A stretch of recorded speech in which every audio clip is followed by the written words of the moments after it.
Okay, so in this video, you'll learn what is Forex trading and how does it work. So what exactly is Forex? So Forex stands for foreign exchange, right? FOR goes with foreign and EX is exchange. So when you hear the term Forex, you're basically referring to foreign exchange.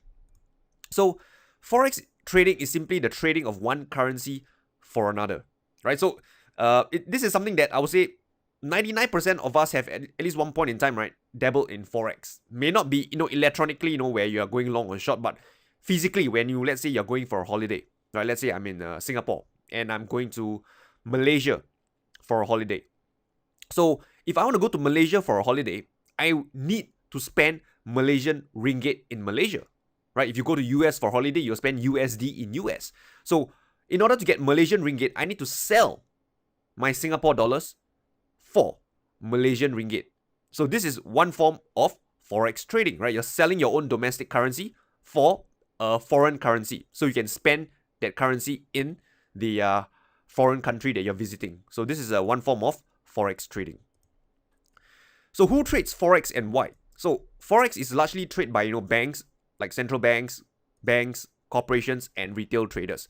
So just let me briefly explain to you, why they get involved in the Forex market. So for central bank, it's usually meant to intervene the FX markets. Perhaps, their currency is appreciating too much and they want to, remain competitive for their exports. So central bank can intervene in the FX market. For example, in 2012, you have the Swiss franc, right? Pegged against the euro because the Swiss franc was appreciating too much against the euro, and the central bank intervened and pegged the euro at 1.2. So this is an example of the central bank intervening in the FX markets. Then you have banks, right? I know Deutsche Bank, Goldman Sachs, HSBCs, right? Where they are basically they trade Forex, but as a form of market making to provide liquidity to corporations, and as well as to hedge their book, right? In case they have any currency risk, right? These banks will also trade the Forex market. But the thing that I want to point out is banks and corporations, they have close working relationship, because for corporations, right?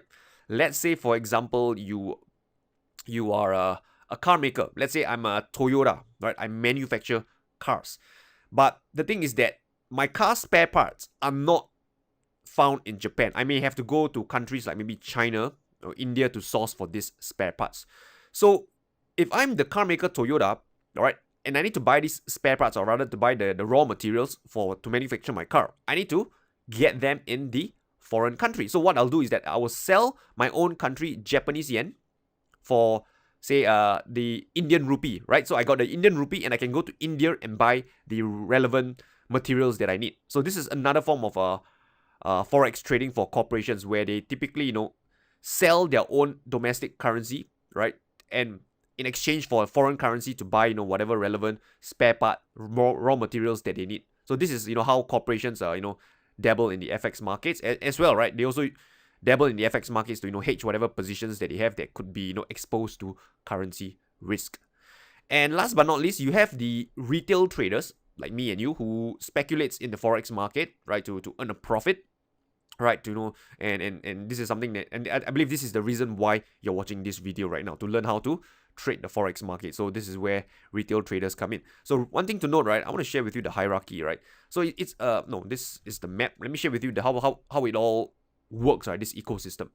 So you can see over here, central bank are the largest, right, over here, and then they followed by all these major banks like Deutsche, Goldman, JP Morgan, and whatsoever. So all these major banks, they have relations with investment funds, commercial company like Toyota, Cadbury, stuff like that, or maybe say hedge funds and who wants to trade in the FX market. So all these banks, right, they typically have connections to commercial companies and large funds or large speculator.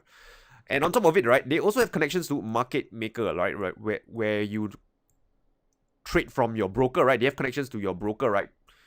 Okay, market maker or ECM broker and stuff like that. So from then on, right, this is where your own broker have connection to you, the retail trader, through their own trading platform. So this is how the ecosystem work, right? Banks would communicate with your own retail brokers, commercial companies, or investment funds, right? It does not mean that they will dabble in all three categories, right, for the banks, right? Some of them may just choose to focus on investment funds, some to focus just on commercials company, or maybe some, can, have dealings with all three different categories, okay? So, but you as the retail trader, you only have, access with the connection with the market maker, who then, might pass on your order to the bank connection directly. May or may not, depending on, depending on how your broker established their own their trading system. Okay, so with that said, right, this is the ecosystem, and to look at the hierarchy, right, this is a source from Baby Pips, right? You can see that major banks, they are at the top, right? They deal with the most number of they put in the largest orders, right? And they typically, communicate with one another using this system, right? The EBS system. Okay, and then further down the food chain is where you have your, your retail market makers, right? The brokers, the ECNs, right? And this one over here, they put it hedge funds and commercial companies at the same level. But to me, I would say this group of traders are typically one level above retail trading, right? I would say somewhere around here, where there's hedge funds and commercial companies. And last but not least is retail traders like, you and me, who trades the FX market. So this is the food chain, right? It's a fact, right? So this is why, retail traders, right? You don't move the market. The markets are usually moved by the big players, which I shared with you over here, right? At the top of the food chain. So moving on, what are the advantages of Forex trading, right? Number one, high liquidity, right? So whenever you put in an order into the Forex market, you don't have to worry about, getting a poor price or slippages, because there is usually huge amount of liquidity, and you pretty much need to enter really large lot sizes to even move the market. So you don't have to worry about, whether you get filled or not. Chances are, when you hit the market, you pretty much get a price which is close to, what you see on your screen. Second thing is low barrier to entry. So this means that anyone can join or trade the Forex market, right? Unless your country sort of like ban Forex trading. But if not, right, what's there to stop you from opening an online account, right, and just submit the necessary paperwork, and you can be trading Forex. The third thing is better risk management. Why I say this is because Forex allows you to trade very small lot sizes, right? You can trade up to micro lot or even nano lot. These are really small lot sizes that allows you to better manage your risk. Unlike stocks, right? Like for example, you buy say one share of a blue chip stock, or in Singapore, right? You have to buy at least one lot.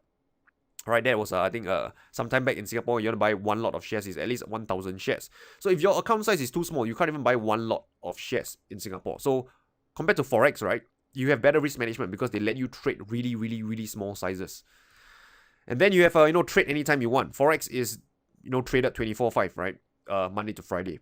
So you can wake up in the Asian session, put in an order, manage your trade, or in the London session, in the New York session, you can pretty much trade anytime you want, right? Unlike the stock markets where it's usually open for 8 hours a day, right? During the respective time zone that you're trading at the particular stock market. And one last thing is Forex trading, you have low transaction costs, right? So in Singapore, right, again, back to reference back to Singapore, whenever I buy say shares, right, the minimum transaction cost to buy is $25. And when I sell, it's another $25. So one thing about Forex trading is that there is no transaction cost. You only usually pay the spread. Okay, you may pay transaction costs depending how your broker want to charge you. But typically, right, you don't have to pay transaction costs in Forex trading. You just pay the spread. So if you think about this, right, in Singapore, let's say I buy some shares worth, let's say, $500. Okay, and one buys is $25, one sell is $25. So before let's say when I buy the share, right, it's $25. So $500 value, right? Let me just get it down to kind of show what I mean. So let's say, right, I want to buy $500 worth of shares, right? The transaction cost typically in Singapore is $25. So 25 divided by 500, when I buy the shares, this is equivalent to 5%, right? So I'm already down 5% even before the market, even before, the moment I put on the trade, I'm already down 5%. And this is still not taking into consideration the spread on the trade that I've paid, right? I've not included it here. But for simplicity's sake, what I'm trying to say is that when you trade stocks, if you have a small account, or rather you are buying a small number of shares, a small nominal value, that fixed transaction cost will eat into a huge percentage of your returns. So for this, right, you're already down 5% from the start. for stocks. Whereas for Forex, right, you don't have this so-called transaction cost. You only pay the spread, which is something that we will talk about later. So this is one of the advantages of Forex trading as well. So just a quick recap, right? Forex trading is the exchange of currencies.